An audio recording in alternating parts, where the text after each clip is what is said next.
Paulie, in other news, it looks like it's an imminent announcement. One of your boys from Brooklyn, Big Baby Miller, looks like he's going to get the Anthony Joshua fight. A lot of rumours circulating last night that June the 1st, I think, was a done deal for MSG. Before we talk about Big Baby, what do you make of Anthony Joshua? Obviously, we knew that Deontay Wilder and Fury were not going to fight Anthony Joshua because they both decided it was going to be a rematch. Wilder's been very vocal, so has Tyson Fury.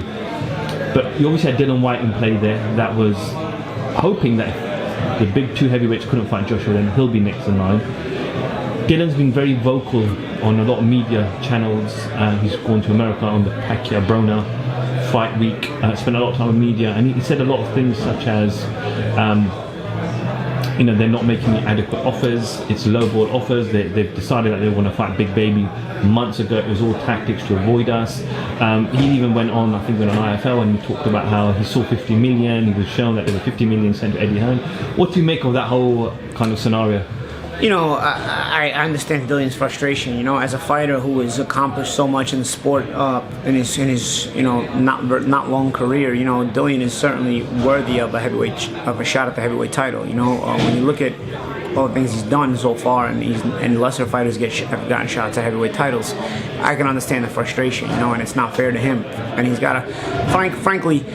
In this sport, it's sort of every man for himself, and Dillian's got to be out for himself. And so if Dillian's out for himself, yeah, he's got a right to complain, But of course, the other guys are also out for themselves, and sometimes when they're out for themselves, a lot of things come into play, not just a competitive fighter, a competitive opponent, but financially lucrative situations and situations where you can up your marketing level.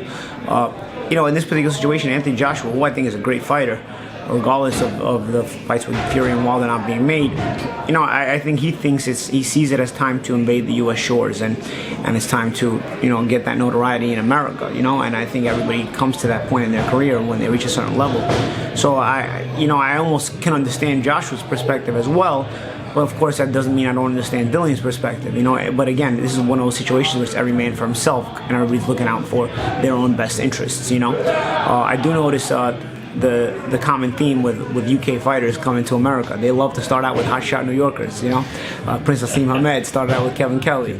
Amir Khan started out with myself, and now AJ is starting out with Jarrell Miller, who was a hotshot New Yorker, much like in the old school mode of Kevin Kelly and myself. They don't really make New Yorkers like that anymore. New York is sort of going through a new school phase where the old New York is kind of fading out, but some of our boxers are still in that old school mentality, and Jarrell is certainly like that, and even some of the younger New York prospects are like that as well. But I think this might be the last generation where you see these kind of guys, And so they make for great fights. They can fight, and they're also guys who can sell a fight. They have a lot of personality, a lot of pizzazz.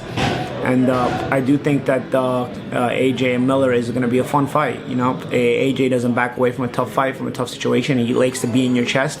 Jarrell doesn't, and AJ doesn't. AJ doesn't mind that. AJ is the kind of guy who actually, if you get in his chest, you're risking that uppercut.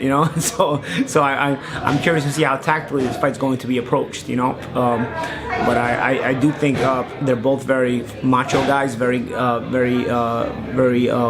confident guys who believe in themselves, and I think it's going to make for a fun promotion because Jarrell's a big talker, much in the old school New York fashion, and we know AJ's not a big talker, but AJ doesn't like to be talked down too.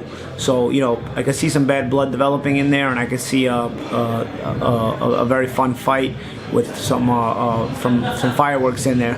But hopefully they can both have a lot of respect for each other after, because I could see this fight kind of turning into some bad blood going into it, which of course sometimes competition creates bad blood. This is for the heavyweight. This is for all the marbles, the unified heavyweight championship of the world. So you wouldn't expect anybody to pull any punches.